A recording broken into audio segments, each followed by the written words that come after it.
Bienvenue sur la scène agro, un balado produit par Agro-Québec Média et présenté par FAC, pour les acteurs de l'industrie et les mordus d'agroalimentaire.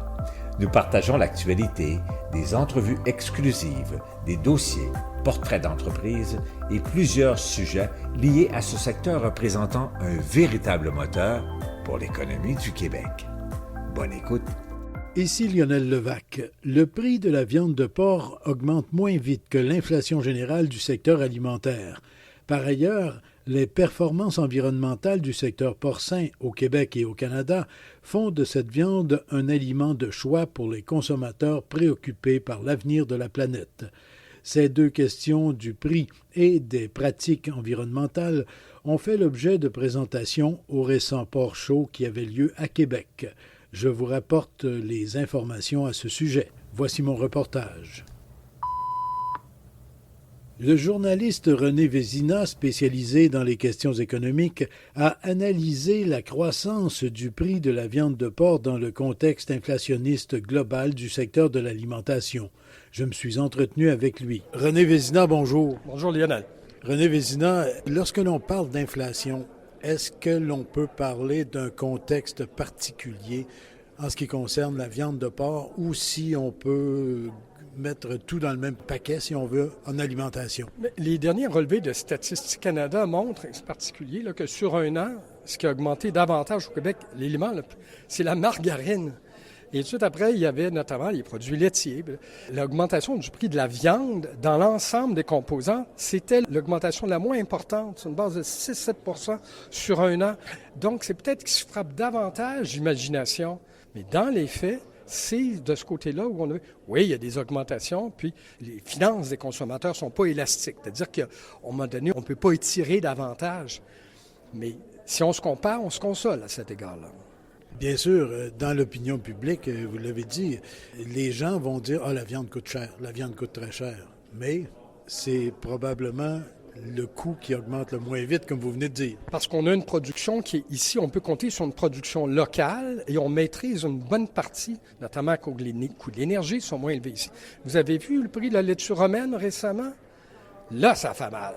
Et ça va faire mal, entre autres, pour les légumes. Parce que quand arrive l'hiver, les légumes et les fruits, on le sait, on a une production locale encore, je le dis, embryonnaire avec la serre, à part les tomates, s'entend? Et s'il faut faire venir de l'extérieur, et à l'extérieur, notamment aux États-Unis, là, l'inflation est encore plus forte qu'ici. Et en plus, il y a un contexte climatique qui fait mal. Alors qu'au Québec, on maîtrise en bonne partie nos filières. C'est l'avantage de pouvoir être en partie, on ne peut pas être complètement autonome, mais en partie contrôler notre approvisionnement. Mais ça prêche en faveur justement du développement de certaines filières. Vous parliez des laitues, on peut parler des légumes. Il y a énormément de choses maintenant, certains fruits, oui, que l'on peut faire en serre. Donc, avec notre coût d'énergie, avec les mesures environnementales, c'est favorable à nous, ça. C'est tellement... Et ça, je pense que si on en tire une leçon, à la fois du coronavirus, à la fois des crises de l'énergie, c'est de se dire, on a une richesse exceptionnelle ici, nous, contrairement à ce qu'on voit en Europe où les gens vont être obligés de mettre des chandails l'hiver pour pas geler chez eux. Parce écoutez, on a pris de l'électricité au Québec, c'est 8-9 cents le kilowattheure pour prix moyen au Québec. En Allemagne, on est rendu à 35 cents à peu près. Imaginez, là, les gens, oui, peut-être les salaires sont meilleurs, mais à un moment donné, on peut pas... Et en plus, on n'en a pas. Même si on voulait, on n'en a pas.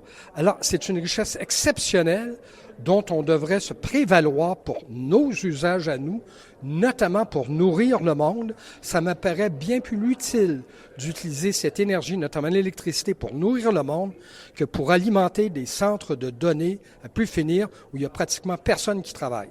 Crypto-monnaie, entre autres. Notamment, exactement. Et quel est l'enrichissement généralisé pour la population? Il est pratiquement nul. Et les gens d'Hydro-Québec commencent à dire au gouvernement, écoutez, nous, on voudrait choisir qui on va approvisionner et on ne veut pas avoir ce genre de commande-là qui nous arrive. Et moi, je dis, si ça pouvait servir notamment à nourrir la population à coût abordable et surtout en contrôlant notre approvisionnement, il y a un préjugé favorable pour toute la production québécoise en autant qu'on puisse produire. En terminant, revenons à notre sujet de départ, la viande et la viande de porc en particulier. La filière porcine, c'est une filière d'avenir malgré tout ce qu'on a pu dire, malgré toutes les difficultés qui confrontent ce secteur-là. Oui, dans la mesure où on peut faire preuve d'imagination et d'invention. Moi, je veux bien avoir les paquets clubs, là, à pu finir énormes, mais maintenant, vous avez des familles d'un enfant, deux, des fois, ou des personnes, des couples qui n'ont pas d'enfants. Il serait intéressant d'aller les chercher, de leur proposer des produits qui ne sont pas complètement cuisinés, mais où on a fait une partie du travail pour aller les chercher. Les gens, en période de récession, à un moment donné, comme on ne peut pas sortir, aller au bout du monde, aller dans les spectacles les plus coûteux, on va se faire plaisir, là, on se gâte un peu, et avec des produits de qualité. Moi, je pense qu'il faut mettre l'imagination, l'inventivité au travail, et je pense que la viande de porc, avec ce qu'on voit maintenant, et l'ensemble des possibilités, des coupes qu'on ne connaissait pas. Ce midi, on nous a servi ici, lors de ce congrès, de l'osso-bucco de porc. On n'aurait jamais mangé ça il y a 10 ans. Alors, je pense qu'il faut jouer, aller dans cette direction-là. Mais le problème des transformateurs, c'est qu'on manque de main-d'œuvre. Ouais. Et on le dit, on ne peut pas faire de valeur ajoutée à nos produits parce qu'on n'a pas la main-d'œuvre. Et là, il va falloir penser vraiment à un effort autant que possible. On ne peut pas le jouer partout, mais d'automatisation, de mécanisation pour compenser, parce que la courbe démographique au Québec, elle est sans appel. La population va vieillir et on ne peut pas toujours compter sur l'immigration, parce qu'on l'a vu avec les travailleurs étrangers qui arrivent. Souvent, ils arrivent ici, ils sont bien reçus, mais à la première occasion, ils se font courtiser par d'autres provinces et ils s'en vont. Donc, on recommence toujours le travail. Alors, il va falloir se rendre à l'évidence que pour maintenir ce niveau de productivité-là, il ne faudra pas simplement compter sur des bras, des cerveaux, parce qu'on risque d'en manquer. René Vézina, merci beaucoup. Je vous en prie, Lionel. En plus de son prix, disons, raisonnable, le porc, aux yeux du consommateur, a un autre avantage. En tout cas, si l'on parle du porc canadien et particulièrement le porc québécois. Le bilan environnemental de notre secteur porcin est l'un des meilleurs au monde. On l'a souvent dit. Au Porc Show 2022, c'est la spécialiste reconnue internationalement, Mia Lafontaine, qui le répétait. Elle travaille depuis des années, surtout en Europe, sur la durabilité des chaînes de production, l'empreinte environnementale et le cycle de vie. Bien sûr, il reste des choses à faire, beaucoup même, mais ici, on a vraisemblablement un pas d'avance. Le plus pressant, c'est clairement les changements climatiques. On parle en général là, que la contribution du secteur agroalimentaire serait de l'ordre de 20 à 30-35 %. Des fois, j'ai même vu 50 % quand on inclut vraiment l'ensemble de tous les apports.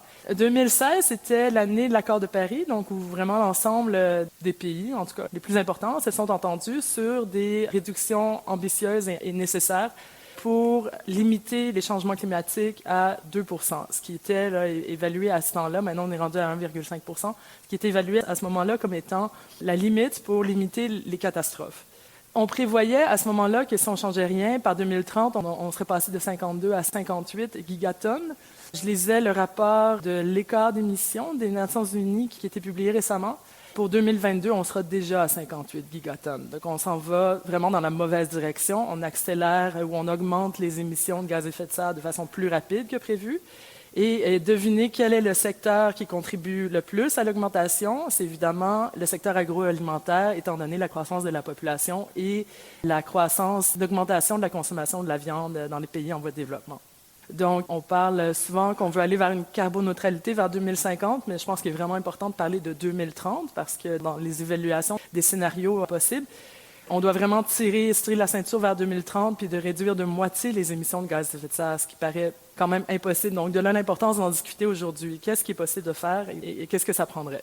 Sur la chaîne de valeur du secteur agroalimentaire, la majorité des émissions sont à la ferme, de façon plus importante à la ferme animale. On parle de gaz à effet de serre. Il y a d'autres enjeux aussi qui sont importants. Il y en a beaucoup qui sont liés aussi, qui sont connexes. Donc, les gaz à effet de serre à la ferme, c'est principalement des émissions de méthane et de protoxyde d'azote. Donc, on parle d'azote et de phosphore aussi. Les gaz à effet de serre, c'est important pour tous. Les émissions d'azote, de phosphore, c'est plus discuté en lien avec le gouvernement, les limites pour éviter la pollution de l'air et la pollution de l'eau.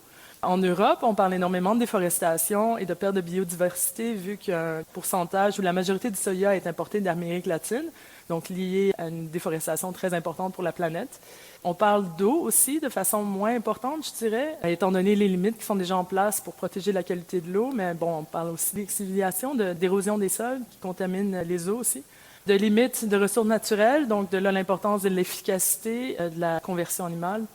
Puis on parle aussi, je pense, de façon moins importante ici, là, de Le terme, c'est toxicité humaine et environnementale, mais donc de la production biologique. Mais en Europe, pour Farm to Fork, donc ça fait partie du Green Deal, de la stratégie développement durable de la Commission européenne. Ils planifient où ils s'en vont.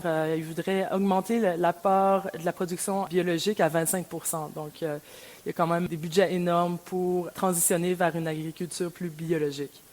On a toutes sortes de pressions qui sont exercées au niveau médias et public. Par contre, quand le public devient un consommateur, c'est une conversation moins facile, moins développée, qui se fait souvent à travers le détaillant. Donc, les détaillants s'engagent beaucoup. Ensuite, on a les fournisseurs qui sont un joueur important parce que les fournisseurs ont à la fois des ressources pour aider les producteurs à réduire leur impact. Ils sont aussi engagés dans le débat, ils font partie prenante qui s'engagent. Les associations et les gouvernements sont des parties prenantes très importantes qui ont accès à beaucoup de ressources, côté académique, côté du secteur financier, etc., pour mettre en place vraiment des stratégies de réduction et pouvoir agir plus rapidement. On a aussi les ONG à ne pas négliger, c'est pas juste des pressions qu'ils font, il y a aussi accès à ces ressources. Donc, je pense notamment à WWF qui travaille avec Maple Leaf Foods pour les faire avancer. Rapidement, le public et les médias, ce qui est dommage de ce côté-ci, c'est que tout le monde est au courant que la planète, on va la perdre, ou la qualité de vie, on va la perdre si on n'agit pas rapidement. Par contre, les messages sont confus. Les chiffres, on les connaît. On connaît un peu la variation des chiffres aussi au cours des dernières décennies. Est-ce qu'on est allé chercher côté efficacité? On a aussi se comparer. On sait que le port québécois et le port canadien se comparent très bien à l'échelle internationale. On sait que les postes principaux d'émissions, c'est environ 45% qui proviennent de l'alimentation, donc des cultures. Je mentionnais un petit peu plus tôt les émissions de protoxyde d'azote qui viennent de l'utilisation des sols, énormément d'émissions qui sont vraiment par rapport à la production des cultures.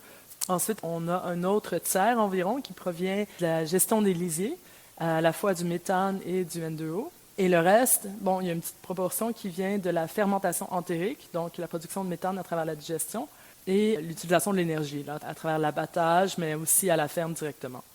De façon plus intéressante, parlons des opportunités. Donc, on parle beaucoup d'impact, mais il y a quand même beaucoup à faire. Il y a beaucoup qui se fait aussi, beaucoup de choses à regarder. Il existe des opportunités sur le marché de se démarquer par rapport à une empreinte environnementale plus faible. Puis, on a vraiment vu ça chez les grands producteurs. Unilever, c'est un logo qui s'est établi aux Pays-Bas, qui est basé sur 100 différents critères qui montrent vraiment l'avantage environnemental, mais aussi bien-être, santé-bien-être des animaux. C'était démontré qu'il y a vraiment une croissance plus importante des marques qui abordent un logo environnemental. On a de la difficulté à dire que le consommateur est prêt à payer plus pour un impact environnemental plus faible. Par contre, il est prêt à choisir. Ça a été démontré. Donc, c'est sûr qu'il y a une opportunité pour le port canadien de se démarquer à l'échelle internationale. Curieusement, des analyses de marché montrent que des consommateurs ne s'arrêtent pas aux questions de prix ou d'environnement, mais surtout de cuisson. Danielle Vaillant est directrice du marketing aux éleveurs de porc du Québec. Madame Vaillant, bonjour. Bonjour. Madame Vaillant, est-ce qu'on peut dire que la viande de porc, de façon surprenante, est encore mal connue?